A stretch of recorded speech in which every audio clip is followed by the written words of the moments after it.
Agradecemos por mais essa oportunidade de estarmos aqui hoje e que possamos aproveitar esse momento de estudo, de reflexões, para colocar em prática toda essa doutrina de amor, de luz, e que o nosso irmão que fará uso da palavra seja instruído e inspirado por essa espiritualidade amiga que sempre nos ajuda nesse trabalho.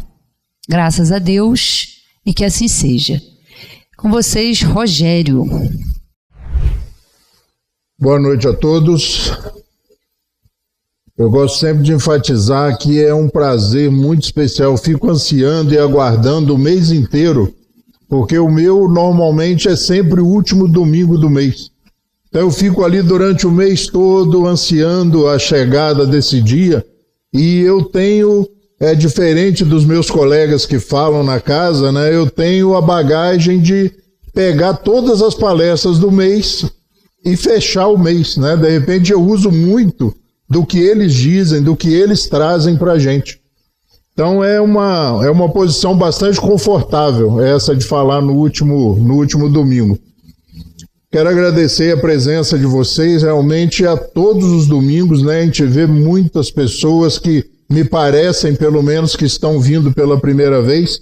Sejam muito bem-vindos a essa casa, que é acolhedora. Se você hoje, é a primeira vez, ainda estou meio tateando, né? Fique tranquilo, venha outras vezes, conheça a casa, conheça o funcionamento da casa. A gente tem outras palestras também, às terças-feiras, às 15 horas. Tá bom? Tem o estudo terça-feira à noite, 7h30, né, Valéria? Então fica aí o convite, venha, conheça a doutrina, conheça o sistemático, o funcionamento da casa, porque eu também cheguei aqui definitivamente há muito pouco tempo e me sinto muito bem acolhido e pretendo durante muito tempo permanecer na casa, porque é realmente uma casa muito agradável. Eu fiz essa palestra aqui no ano passado, se eu não me engano em setembro, talvez agosto, setembro do ano passado, porque, como eu disse, a gente divulga muito a doutrina espírita. O Centro Espírita Friburguense tem essa característica de divulgar a doutrina espírita, de se basear, de se ater dentro das obras fundamentais, de trazer realmente o espiritismo na sua base fundamental, ou seja, a partir dos ensinamentos, das propostas de Kardec. Então a gente resolveu trazer novamente. Eu estava quase terminando a palestra, e aí fui mexer nas palestras. Eu tenho algumas, né? Tenho muitas palestras no computador, no Drive, e eu resolvi trazer novamente essa palestra, porque eu fico pensando, eu fico me questionando. Eu saio das palestras às vezes pensando, o que fazer com esse conhecimento? Esse conhecimento realmente que nos é ofertado como assistentes, como pessoas que comparecem à casa espírita, nós estamos realmente levando esse conhecimento conosco? Nós realmente utilizamos, digerimos mentalmente esse conteúdo durante a semana? É um conteúdo ou são conteúdos que realmente são aplicáveis na vida, no dia a dia? Eu gosto muito do espiritismo do portão para fora. Eu digo que como é fácil ser espírita na casa espírita, no meio espírita, dentro do movimento espírita já não é muito mais fácil, né? Mas o nível vai aumentando, né? De dificuldade de implementar, de defender essas ideias, de divulgar essas ideias, de fazer com que essas ideias nos sejam úteis. É uma doutrina de experimentação, de vivência, de sedimentação. Você vai incorporando esses conceitos e ele há de fazer efeito, ele há de ter uma resposta. Ele tem necessariamente que mexer com a gente, de fazer com que lá fora, como eu disse, do portão para fora, as coisas comecem a mudar a ponto de nós mesmos percebermos que isso está sendo útil para nós, isso está sendo útil para o nosso convívio, para a nossa lida, para o dia a dia, para a nossa convivência no trabalho, no transporte público, no transporte em geral, no trânsito friburguense, né? Que começa a ganhar características de grande cidade. Nós temos uma uma quantidade de veículos imensa e as mesmas ruas, né, lá do século XX. Então nós começamos a ter problemas graves de congestionamento, de violência no trânsito. Como é que o Espiritismo pode fazer com que nós consigamos olhar para todo esse contexto vigente de forma diferenciada? Como é que esse Espiritismo, como é que esse conhecimento, essa proposta, essa doutrina pode ser uma luz sobre esse contexto, sobre essa realidade, na intenção de nos facilitar o dia a dia? Tantas agruras, tantas dificuldades, né? Como é que o Espiritismo pode nos ser útil? E aí eu trago essa frase do Herculano Pires. Herculano Pires foi um estudioso da doutrina espírita. Quando desencarna, se eu não me engano, em 79, ele deixa 92 obras sobre a doutrina espírita.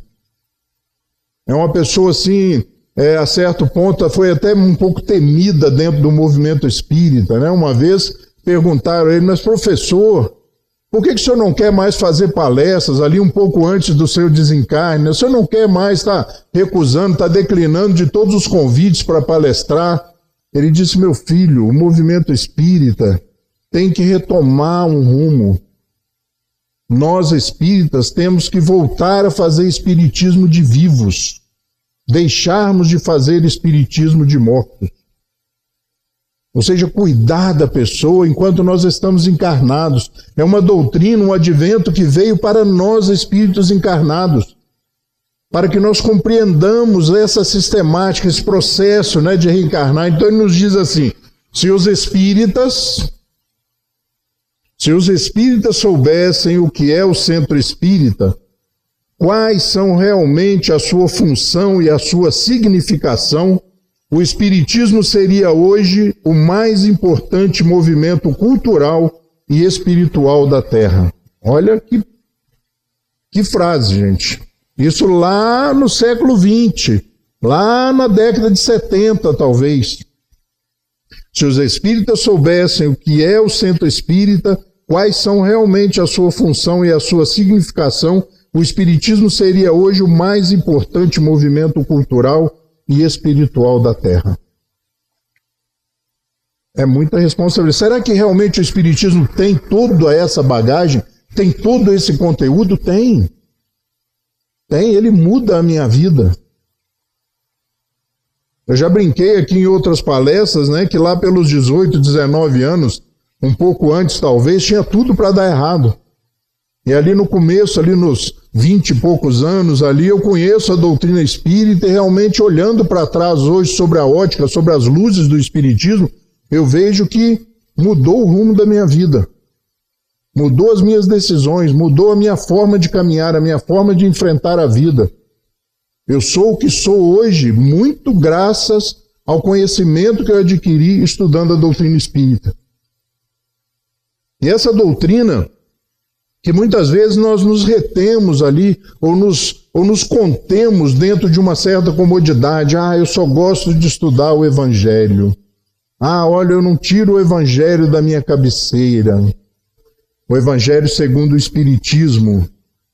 É bom a gente deixar claro que ali é o Evangelho segundo o Espiritismo. É o Evangelho do Cristo segundo o Espiritismo, onde os Espíritos trazem para a gente, através de Kardec e a sua equipe, a parte moral, a parte incontestável, o que não se discute, a parte do convite, da conclamação, a mudança, a ressignificação, o redirecionamento. Isso é difícil, né? Mexer no nosso jeito. É muito difícil mudar um hábito. É muito difícil mudar uma forma de pensar. Os paradigmas, principalmente os nossos, são inamovíveis. Mas o Espiritismo faz com que nós comecemos a ter uma boa vontade para rever e admitir, olha, eu acho que eu estava equivocado. Esse é o primeiro passo. Eu vou ler e vou estudar novamente porque eu acho que eu pensava de forma diferente. E se permitir, se deixar mudar, né? Porque senão nós somos tomados pela síndrome de Gabriela. Né? Eu nasci assim, eu cresci assim, vou morrer assim. O problema de morrer assim é que nós somos reencarnacionistas. Então não adianta, você vai voltar e vai de novo, vai temar até que esse progresso natural, essa forma ascendente de progresso, te tome pelas mãos de forma carinhosa e te leve. Comece a mudar esses valores e esses conceitos. Porque nós tivemos conosco um dos maiores pedagogos. Sabe? Nós temos o exemplo de como ensinar, de como mostrar para as pessoas. Falar de reencarnação, que coisa fácil, né? Que coisa fácil falar de reencarnação, que coisa difícil compreendê-la, interiorizá-la, acreditar que ela também já aconteceu em nós várias vezes e nem por isso nós fomos aniquilados. Porque para reencarnar, eu volto a brincar, tem que morrer. Tem que desencarnar. Tem que abandonar esse corpo físico. É compreender de forma lúcida, mágica, tranquila, inteligente, racional, de que quando o corpo já não tem condições, quando o corpo físico já não tem mais condições de conseguir continuar essa marcha progressista, nos é dado, nos é presenteada a possibilidade de abandoná-lo. E nós chamamos de morte, né? E retomar um novo para continuar a caminhada. Olha que coisa, é uma coisa divina. Quando você interioriza esse valor, quando você interioriza esse direito de renascer, de reencarnar, e começa lá com Jesus, Jesus começa a falar sobre isso, do reino dos céus, de que só é possível compreender retornando, voltando. A vida começa a ficar mais leve. O grande gigante da alma, a morte, começa a perder estatura. Começa a não nos assustar tanto. E mesmo aquelas pessoas que nós amamos, que começam naturalmente a chegar no momento de aspirar uma nova oportunidade, num novo corpo, zerinho, novinho, nós começamos a compreender e começamos a colocar o nosso egoísmo em segundo plano. Como eu vou viver sem ela? Como eu vou viver sem ele? Me leve junto, Senhor. Calma. Sua hora também vai chegar. Calma. Você não quer que liberte-o? Não quer que a liberte? Calma. Ela já cumpriu a pena. Ele já cumpriu a pena. Calma. Vai chegar também o seu momento. E nós não seremos aniquilados. E essa pedagogia da compreensão, do entendimento, né, passa muito pela parábola, pela história. E aí você ouve uma vez, ouve duas vezes, ouve três vezes, vai ao centro todos os domingos, no nosso caso específico aqui, e está sempre ouvindo sobre essa reencarnação, essa possibilidade da continuidade da vida. Começa a entender e a perceber, interiorizar que nós somos espíritos imortais. Como isso é difícil, gente, de perceber, de realmente interiorizar, de comprar essa ideia para mim. Não, olha, fulano reencarnou várias vezes, ciclano escreveu livros que reencarnou, mas e eu? E lá em casa? E os meus? Aqueles apressados que às vezes nos antecedem sem nenhum aviso. Como compreender tudo isso? Como racionalizar tudo isso? Como trabalhar a saudade antecipada? Nem houve o sepultamento e nós já estamos morrendo de saudade. Como amenizar isso? Como compreender? Como racionalizar isso? Esse é o espiritismo que eu gostaria que as pessoas sempre levassem para casa. Aquele que, como hoje de manhã, por exemplo, quando eu levantei bem, tomei um cafezinho rápido, fui fazer uma caminhada, passei na casa da minha mãe, fiquei lá algumas horas com ela e o meu ânimo, a minha disposição, o meu humor foi caindo de forma violenta, vertiginosa. E quando eu caminhei da casa da minha mãe para minha casa, 600, 700 metros talvez, eu me arrastava. Até o momento em que, depois de alguns pequenos alongamentos, sentei na varanda, meditei um pouco, parei, pensei um pouco na vida. Usei o espiritismo, utilizei os conhecimentos espíritas. E quando eu subo para tomar um banho, já estava bem melhor. Fui almoçar com algumas pessoas da família, num sítio, num lugar fora da cidade, e voltei muito melhor. E agora, por exemplo, estou muito bem. Essa é a utilização desses conceitos, desses valores. Nós não podemos ficar na retórica. Olha, eu conheço a pergunta 555, a pergunta não sei o quê. Não! Isso é teoria. As absorva, as interiorize. Busque compreender o que eles queriam nos dizer. Nós vamos falar hoje exatamente, daquela passagem lá do capítulo 24, não pôr a candeia embaixo do alqueire. Por que essa parábola? Por que essa passagem? Por que esse capítulo? Porque é isso, nós ficamos muito na teoria. Nós falamos muito da teoria, dos textos, e não levamos com a gente. A gente sai do centro espírita muitas vezes, não estou falando com vocês nem de vocês, nós saímos às vezes, ou outras pessoas saem às vezes do centro espírita sem levar uma palavra do que ouviu. Continua aturdido, continua confuso, continua aborrecido, continua cabisbaixo. Olha, eu não fico bem, eu preciso tomar um passe lá no final, porque eu não estou bem. Gente, uma palestra de 50 minutos falando de doutrina espírita, falando de Jesus, falando de uma proposta positiva, num ambiente bom, salutar e positivo, você tem que melhorar. Se você não está melhorando é porque você não veio. Quando a gente diz eu estou aqui de corpo e alma, é bem importante isso, porque às vezes a gente vem só de corpo. O corpo vai ao centro, senta no centro, assiste a palestra e continua aturdido, porque não trouxe o espírito.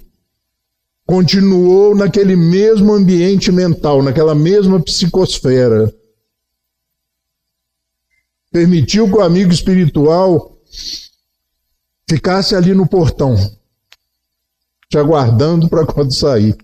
Convide-o para entrar junto. Sabe, quando sair de casa, convide os amigos espirituais presentes no lar, os amigos do lar, os nossos mentores. Vamos na palestra? Estou indo para a palestra. Vamos? E esse capítulo diz assim para a gente: nem os que acendem uma luzerna mantêm embaixo do alqueire, mas põem-na sobre o candeeiro a fim de que ela dê luz a todos os que estão na casa. Não adianta absorver esses conhecimentos, saber tudo da doutrina espírita no nosso caso específico, ou de catolicismo, de protestantismo, de budismo, no caso de outras pessoas, e não utilizar esses conceitos. Esses valores, essa luz tem que estar disponível para todos que estão na casa. E nós que incorporamos esses valores temos que dividir isso dentro de casa. Na compreensão, no entendimento. Que oficina maravilhosa que é o lar, né? Tantas pessoas diferentes sendo por contingência na obrigação de conviverem, de viverem juntos.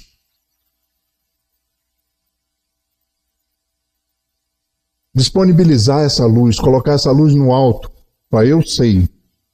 Não, eu já sei tudo, agora não divida isso com as pessoas. Coloque essa luz à disposição das pessoas. Não guarde. Não se omita de falar sobre essas maravilhas que te faz sair num domingo à noite de casa e vir ao centro espírita. Que te faz sair de casa numa terça-feira às 15 horas e vir ao centro espírita. Divida isso com as pessoas. Isso é estranho, domingo à noite, na hora da pizza, você vai lá para o centro espírita. Diga para as pessoas o que te traz aqui. Diga para as pessoas que convivem com você o porquê você toma um banho, se arruma, se ajeita, né? Se prepara e vai ao centro espírita. Por que você chega antes? Diga para elas por quê. Mas é necessário também saber por quê. O que me traz aqui? Por que eu vou lá? Para não deixar que a rotina avassaladora tome conta de nós e nós incorporemos o sentimento de que domingo é hora, é dia de ir ao centro. Eu tenho que ter prazer nisso, eu tenho que buscar algo importante. Eu tenho que perceber e mensurar que eu saio melhor. Que tem possibilidades, olha, hoje ele falou sobre o passe, que eu participo diretamente do passe, que a água fluidificada, a água magnetizada, é para manter o meu nível ali de bem-estar durante a semana. É um auxílio ao passe, à reestruturação, à recondução, ao processo de estabilização magnética. Não é milagre, é compreender o que está acontecendo com a gente. E ele diz assim, olha, ninguém, pois, acende uma luzerna e a cobre com alguma vasilha, ou a põe embaixo da cama. Põe-na assim sobre um candeeiro, para que vejam a luz os que entram. Aí ele já mudou. Aqueles que entram, porque nós não podemos também querer converter as pessoas. Porque quantos casais eu conheço que o marido é espírita ou espiritualista e a esposa é protestante? E para não ficar fácil, quando a gente fala protestante, a gente meio que generaliza, ela é de uma igreja dessa renovada, né? Bem com valores e critérios bem sedimentados, bem claros ali, e está casada com um espiritualista, com um espírita. Nós não podemos querer também converter as pessoas, mas nós podemos mostrar para elas, através da nossa postura, das nossas ações, da nossa fala, da nossa capacidade de nos recuperarmos diante de um desafio, de um destempero, de um desequilíbrio, porque isso vai provocar nela, poxa, o cara está mudando, hein? Como é que isso está? Olha, eu acho que esse negócio de espiritismo está fazendo ele ficar assim.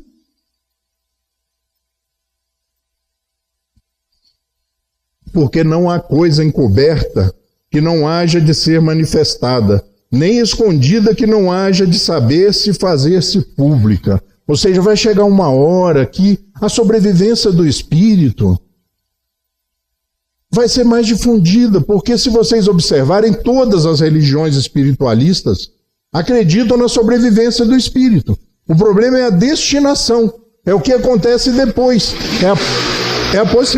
é a possibilidade de se comunicar ou não, depois de desencarnado ou morto, ou de passar dessa para melhor. Mas todos eles não vai para o céu, para você ir para o céu você tem que sobreviver. Não vai para o inferno, tem que estar vivo. Então a gente incorpora isso, não, olha, vai dormir até o dia da volta de Jesus. Tem que estar vivo, para acordar tem que estar vivo. Então nós já acreditamos na sobrevivência do espírito de forma em geral. Mas quem para pensar nisso? Vou contar rapidamente, se não der tempo não tem problema, né? A gente já contei isso várias vezes em vários lugares. Um dia saí de madrugada de casa para viajar com mais 2 pessoas a trabalho e fomos para Juiz de Fora, saímos bem de madrugadinha mesmo, e quando amanhecia o dia, aquela hora que os motoristas sabem que é bem perigosa e bem confusa, né? Onde ainda não é dia, mas ainda, né, a noite ainda persiste, aquele lusco-fusco, né, que as pessoas dizem. Eu olhei de longe, assim, numa meio reta, assim, na estrada, na 101, ali depois de Além Paraíba, ali, indo em direção a Leopoldina, Muriaé, e eu falei, dá para passar. E eu ultrapassei uma carreta. Eu acho que não dava, mas eu já tinha começado. E aí, seja o que Deus quiser. E vamos, aquele silêncio, senso de censura dentro do carro, e eu consegui entrar na frente da carreta. E uma outra passou muito perto. E depois de um certo silêncio dentro do carro, todos os que não estão dirigindo acham que dirige melhor do que de quem está dirigindo. Isso é uma questão normal, é uma coisa normal. Basta num carro com 5 pessoas, principalmente homens, você engata uma ré que todo mundo olha para trás. Você acha que você que está dirigindo não está vendo para onde você está indo. E aí o meu sócio na época, um amigo muito querido, disse assim, Rô, Não faz um negócio desse, o dia nem amanheceu, como é que você faz isso com a gente? E eu sempre doutrinando ele, falando de espiritismo com ele, ele diz assim, olha o problema que você ia arrumar. Se bate nessa carreta, nessa velocidade, você ia desencarnar. Eu ia morrer. E o Luizão ia dormir até o dia do juízo final. Olha a perspicácia, a inteligência, a rapidez de raciocínio desse cara depois de um susto. Por quê? Porque eu espírita, ele católico e o Luizão adventista do 7º dia. Então morrer não é igual, desencarnar não é igual para todo mundo.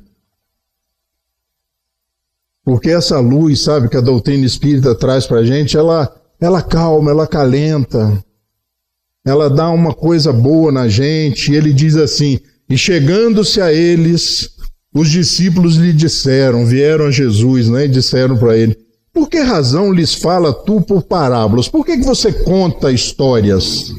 E por isso eu contei a história de que eu ia desencarnar, que ele ia morrer e o outro ia dormir até o dia do juízo final.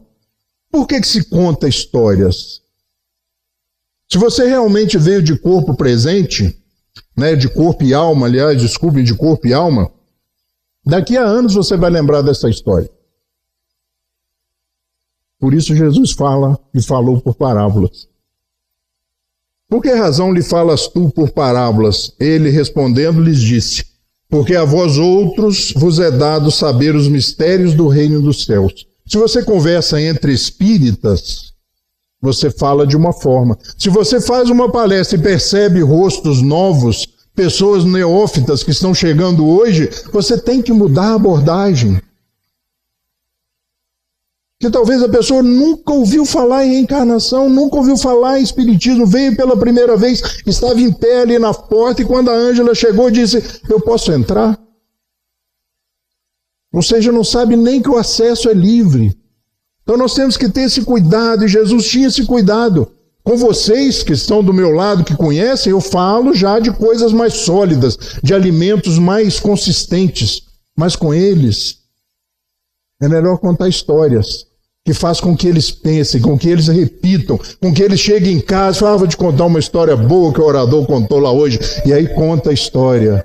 E nós estamos contando as histórias de Jesus há 2000 anos, de tão boas que elas eram.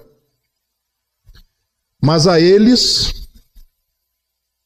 não lhes é concedido, àqueles que estão iniciando, que estavam ouvindo pelas primeiras vezes os valores, as propostas de Jesus, não adianta aprofundar, não adiantaria aprofundar. Porque o que tem, se lhe dará, e terá em abundância. Quando nós estudamos em conjunto na terça-feira ou de outra forma, nós que já conhecemos um pouco da doutrina, vamos aprender mais. Mas ao que não tem, até o que tem, lhe será tirado. Olha, tem vida em todos os planetas. E aí o cara cutuca o outro do lado, fala, não falei que esse pessoal de espiritismo é tudo doido? As sondas já foram lá, não tem vida nenhuma. Ou seja, se você dá uma informação muito consistente, muito sólida, a pessoa ridiculariza os valores.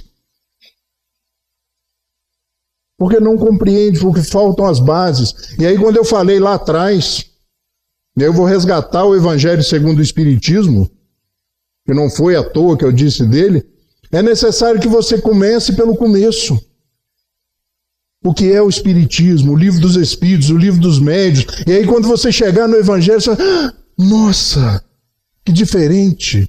Como eu estou compreendendo melhor agora as propostas aqui do Evangelho segundo o Espiritismo. Por quê? Porque Kardec veio construindo as bases. O que é o Espiritismo, o livro dos Espíritos, o livro dos Médiuns. Quando você chega no Evangelho, você já está adequado, já está habituado com a linguagem, com os termos, com as colocações, com as propostas, e não é surpreendido e não corre o risco de deixar, não dá para mim não, isso é muito doido. Por isso é que eu lhes falo por parábolas, porque eles vendo não veem, e ouvindo não ouvem, nem entendem, de sorte que neles se cumpre a profecia de Isaías que diz, vós ouvireis com os ouvidos e não entendereis, e vereis com os olhos e não vereis. Porque não adianta. Você acredita na reencarnação? O cara que veio pela primeira vez olha para o lado. Acredito. agora terminou a palestra, nós vamos todos para a salinha ali para o passe. O cara nunca ouviu falar em passe, ele vai. Não faça isso. Se você não sabe o que é, não vá. Não vá, porque você vai sentar lá e vai ficar assim, apreensivo, tenso. E quando começar a apagar a luz e todo mundo ficar quietinho, eu fico de olho aberto ou de olho fechado? Será que já acabou? Você está de olho fechado, fica aquela coisa. Será que já acabou? Vou ficar de olho em pé, de ouvido em pé. Não vai adiantar, tem que ter conexão, tem que ter ligação, né? Então compreenda o que vai acontecer. Porque o coração desse povo se fez pesado, e os seus ouvidos se fizeram tardos, e eles fecharam os olhos, para não suceder que vejam com os olhos e ouçam com os ouvidos, e entendam no coração, e se convertam, e eu os sare, eu os cure. Então é necessário ir aos poucos, dando alimento, começar lá, né, com um leitinho, depois uma papinha, depois uma comidinha um pouco mais substanciosa, e até chegar no alimento pesado. Por que a necessidade de mudar? Por que a necessidade de rever meus paradigmas? Por que as minhas verdades até aqui tão boas estão equivocadas? Por que os meus valores têm que ser revistos? Isso é lá na frente. Porque a gente, quando ouve alguma coisa que contraria as nossas verdades, os nossos valores, a gente tende a recusar. Não vou mais. O orador falou aquele negócio lá aquele dia, acho que ele falou para mim. Eu tive esse sentimento quando eu comecei a frequentar o Espiritismo. Convidado pela sogra. Olha só, ele fala que tem pela dor ou pelo amor que você vai para o centro espírita. Eu fui pela mão da sogra. Não sei se é pior ou melhor, mas eu fui para o centro espírita pela mão da sogra. Cheguei passando mal na casa dela, falou, vamos no centro espírita, você vai tomar um passe, vai melhorar. Como eu ainda não era casado, estava namorando, querendo uma liberdade, né, para sair, para passear e tal, não se desagrada a sogra durante o namoro. A gente deixa para fazer isso depois do casamento, né? E aí fui para o centro espírita e conheci o centro espírita. E aí comecei a assistir as palestras, ouvir as palestras. E eles falavam lá na frente, olhando para mim. Eu falava, ela contou. Ela contou como eu sou. Só pode ser isso. E os oradores olhavam e faziam assim, olhavam sintosamente para mim. E eu desconfiado que era comigo. Mas não podia deixar de ir, tinha que agradar a sogra. Até que eu me apaixonei pela sogra e pela doutrina espírita. Porque quando a gente fala, a gente tem que estar inspirado em algo positivo. E uma inspiração maior do que essa não existe. Ele encantava. Ele fazia com que a plateia fosse ao êxtase. A fome desaparecia. Vai lá na Gênesis e lê sobre os milagres. A explicação que os Espíritos e Kardec dão sobre a multiplicação dos pães e dos peixes. As pessoas estavam inebriadas pela palavra dele. Quem ia lembrar de comer? Quem ia lembrar? Um filme bom. Entre no cinema e assiste um filme bom do seu agrado. E você sai da vida. Aquilo é como se nada tivesse acontecendo naquele momento. Quando acaba e acende a luz, você está até deslocado. Aí você lembra que está no cinema, longe de casa, mas durante aquele tempo você se encanta. Então nós temos que nos inspirar com a metodologia, com a didática de Jesus. E ele continua, acontece com os homens em geral o mesmo que com os indivíduos. As gerações passam também pela infância, pela juventude e pela madureza. Cada coisa deve vir a seu tempo, pois a sementeira lançada à terra fora do tempo não produz. Minha cunhada, querendo converter o meu irmão, ela era espiritualista, compra o nosso lar. Lá no século XX, lá mais longe, gente, eu estou falando no outro século. Compra o nosso lar e dá de presente para ele. Daí uns dias ela vem para mim e fala assim, tem que conversar com o seu irmão. Ele já largou o livro. E aí eu, muito bobinho, ainda incipiente, começando na doutrina espírita, fui lá tirar satisfações com ele. Um cara altamente racional, contestador, inteligente, culto. Cheguei na página 15, 20, tive que parar, cara. Você não vai querer me dizer que existe direito à herança, que existe transporte, que existe... Ele não estava preparado para compreender que aquela narrativa era a visão daquele espírito. Aquilo não é a doutrina espírita. Aquilo é a visão daquele espírito. Se nós aqui todos desencarnássemos, calma gente, daqui 100 anos juntos, e fôssemos para algum lugar, passássemos por experiências na realidade espiritual, e fôssemos todos convidados a escrever o relato, ou a relatar através da escrita o que nós percebemos daquela experiência, sairiam todas as narrativas diferentes. E cada um ia narrar do seu jeito. Então, quando a gente lê uma obra mediúnica, nós temos que entender que aquela obra é a visão restrita e específica daquele espírito. Não podemos confundir isso com a doutrina espírita. A doutrina espírita está contida lá no Livro dos Espíritos, no Livro dos Médiuns, no Evangelho, na Gênese e no Céu e Inferno, que eu pulei. Nas 5 obras fundamentais da doutrina espírita. Ali você lê, estuda e depois você pode ler o que você quiser.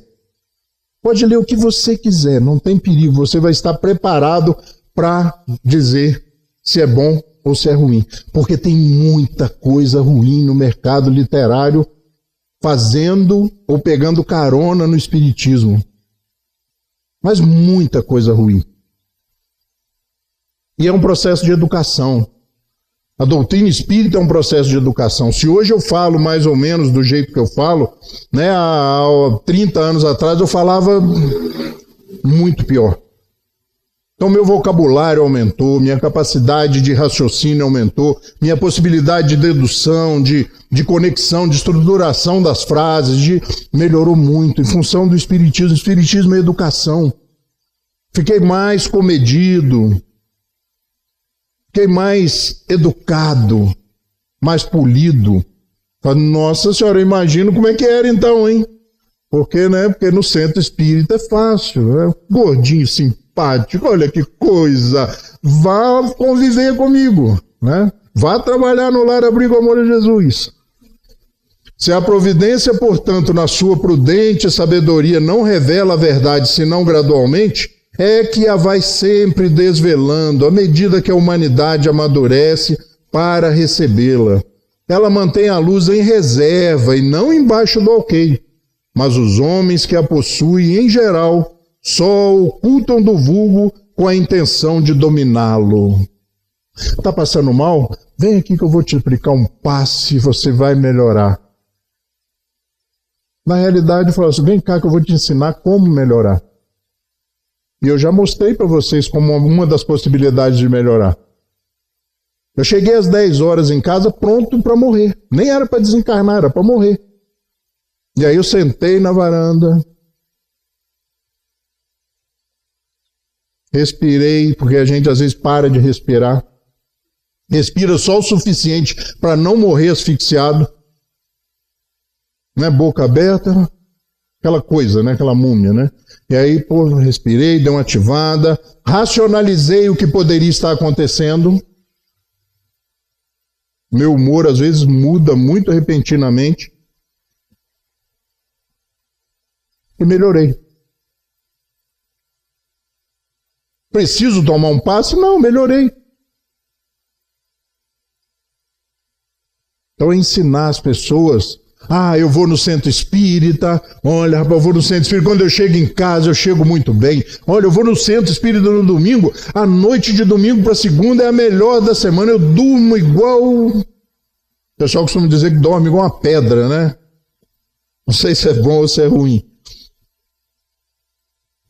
Por que você sente-se bem quando você vai ao centro? Aprenda a fazer isso em casa. Aprenda a criar esse ambiente que nós estamos convivendo aqui agora em casa. Pare um pouquinho, tire lá 15, 20 minutos para uma boa leitura. Depois da leitura, feche os olhos, Faça a digestão daquele texto. Nós estamos vivendo o mundo da instantaneidade, né?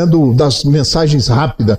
Né? A Estela fala comigo, Rogério, vídeo com mais de 30 segundos não adianta botar no Instagram. Olha onde nós estamos chegando. Você só consegue reter a pessoa por 30 segundos. Como é que vai ler uma obra de 500 páginas, 600 páginas? Os Lusíadas, o Vermelho e o Negro, o Alienista.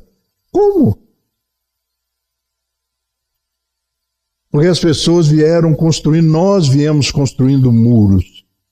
Né? E a proposta de Jesus é que nós nos tornemos construtores de pontes.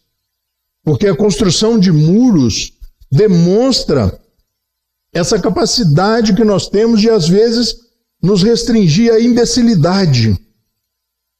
Não falo mais com fulano. Não vou mais não sei aonde. Eu não vou lá no centro mais, vai. O cara falou que é discordar das pessoas. Discorde, vá aos livros. Busque nos livros as respostas, estude. Pare um pouco, quebre essa instantaneidade da internet, das redes sociais. Busque bons textos. Busque a literatura. Busque o conhecimento, o autodidatismo. É você aprender com você mesmo, com os seus recursos. O mobile está aí na mão, pesquise coisas interessantes, leia sobre assuntos interessantes, edifique-se, construa-se. Não muros, porque muda o ponto de vista, muda a forma de olhar para a vida, muda o foco, muda as lentes. As coisas vão se mudando, porque esse ensinamento, essa proposta da doutrina espírita é uma constante troca de informações. Eu vou no centro, discordo do orador, gosto do que o orador falou, onde eu encontro isso, vá lá nos livros, pesquiso no caso específico da doutrina espírita. Mas isso acontece no trabalho, acontece em outras coisas. Nós não podemos nos satisfazer com a situação vigente. E ele continua arrematando, dizendo assim, o espiritismo vem atualmente, em 1857, tá gente? Lá no século XIX, ó. O espiritismo vem atualmente a lançar a sua luz sobre uma porção de pontos obscuros, mas não o faz inconsideravelmente. A pessoa chega na casa espírita ou vem falar com você sobre espiritismo pela primeira vez e você aprofunda o assunto. Não adianta. Não adianta. Tem que ficar na superfície. Tem que mostrar para ele os benefícios, sabe? Olha, eu cheguei mal em casa e consegui melhorar sozinho.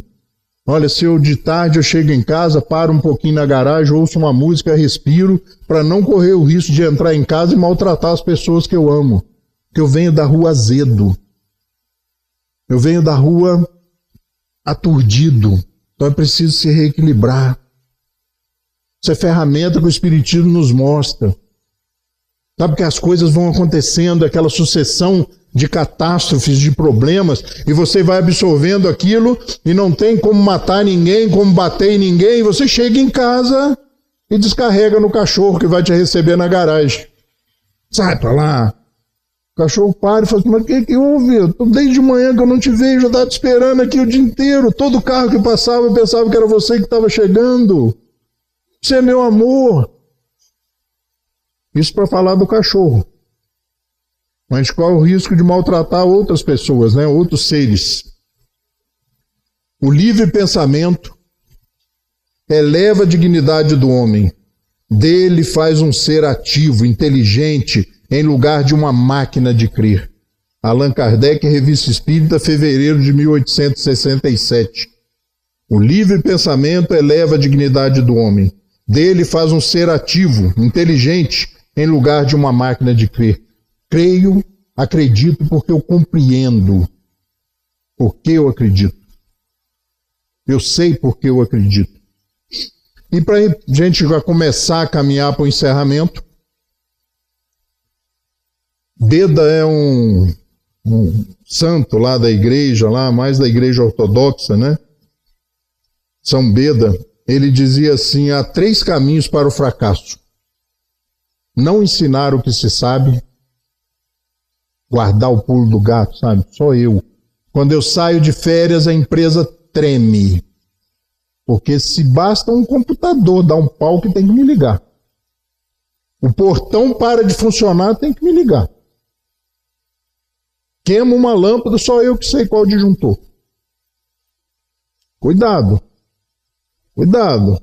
Não ensinar o que se sabe, não praticar o que se ensina. Já pensou eu desde 10 horas da manhã aturdido até agora? Eu sei os caminhos. Conheço o que pode ter acontecido com aquele azedume instantâneo. E soube combatê-lo. Quem me visse 2 horas da tarde num sítio, batendo papo numa mesa com mais 9 pessoas, fala, não é aquele cara de 10 horas da manhã. Não perguntar o que se ignora. Acredita na reencarnação? Acredito. O que é mesmo? Não sei.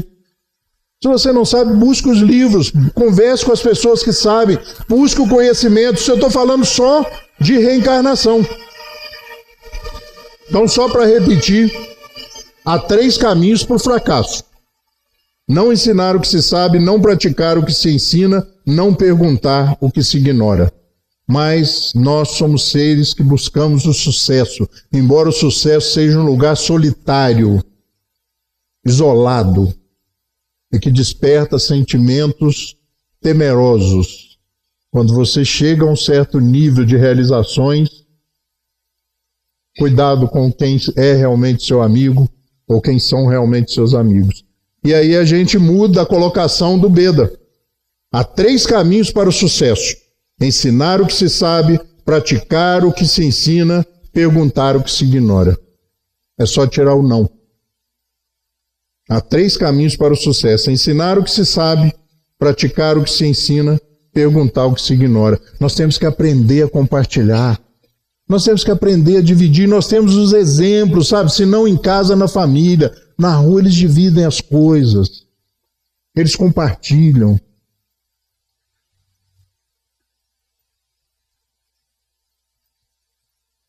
O conhecimento liberta, né? Conhecereis a verdade, ela vos libertará. Conhecimento liberta. Olha, vem a morte aí. Tranquilo. Não tem jeito? Não, não tem jeito. Você vai morrer realmente. Beleza. Daqui a um tempo eu volto. Aguenta aí que eu já volto. Segura aí que eu já estou voltando. Tempo é relativo. Somos espíritos imortais.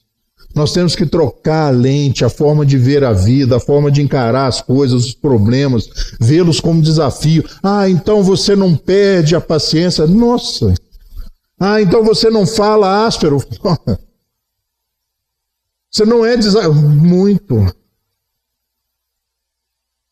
Imaginem há algumas décadas atrás. Mas é importante a gente entender e perceber e parar, sentar, fechar os olhos e olhar para trás. Como eu já fui bobo. E o pior de ver como a gente vem mudando é perceber o quanto ainda falta para mudar, o quanto de espaço tem para melhorar, o quanto nós podemos ser melhores do que somos hoje. É um grande desafio, é gostoso quando você se supera, quando você consegue derrubar as barreiras, né, que você acha que são intransponíveis. Você se enche de contentamento.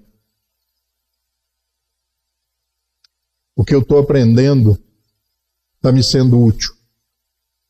Eu não estou indo lá só porque é domingo, 7 horas da noite. Eu não estou indo lá porque toda terça-feira eu vou. Eu estou indo lá porque tudo que eu vejo, que eu escuto, que eu ouço, aquele silêncio ensurdecedor do começo da palestra, não sei se vocês perceberam, 4, 5 minutos antes do começo, o silêncio aqui dentro era ensurdecedor. Sabe, nós chegamos realmente no centro espírita. O espírito veio, acoplou o corpo, sabe? Nós realmente chegamos aqui de corpo e alma. E agora, quando nos aproximamos da ida, da hora de ir embora, temos que ficar atentos, recolher todas essas ideias e levá-las conosco. Porque elas só serão úteis dali do portão para fora. Elas só serão úteis quando você chegar em casa. Elas poderão ser úteis amanhã de manhã quando você levantar. E antes de pular da cama aturdido e atrasado, se dê 5 minutos. Programe o seu dia. Acalme o seu espírito. Prepare-se para mais um grande desafio. Eu venho treinando isso há algumas décadas. E eu acho que tem melhorado. Eu acho que tem melhorado e tem me dado bastante satisfação essa caminhada. Que nós possamos encarar todas essas propostas como um grande desafio, como um gostoso desafio, de nós mesmos olharmos para nós amanhã de manhã no espelho do banheiro, do quarto, do closet e dizer assim: rapaz, como você está mudando, hein? Tem gente até achando que você está ficando bobo. Porque muitas vezes a gente não abraça a mudança, não incorpora um novo valor, porque pensamos o que vão dizer. O que vão dizer se eu não reagir? O que vão dizer se eu não maltratar aquela pessoa? Porque é isso que eles esperam. Mas eu não posso viver a ansiedade, o desejo das outras pessoas. Eu tenho que viver o meu momento, a minha vida, o meu momento aqui, sabendo, no nosso caso específico, que somos espíritos imortais, que esse é só um capítulo. E que se não der para terminar, a gente vai ter quantas e tantas oportunidades forem necessárias. Uma boa noite para vocês, que Jesus nos abençoe a todos. Obrigado por me ouvirem, com essa atenção durante todos esses minutos.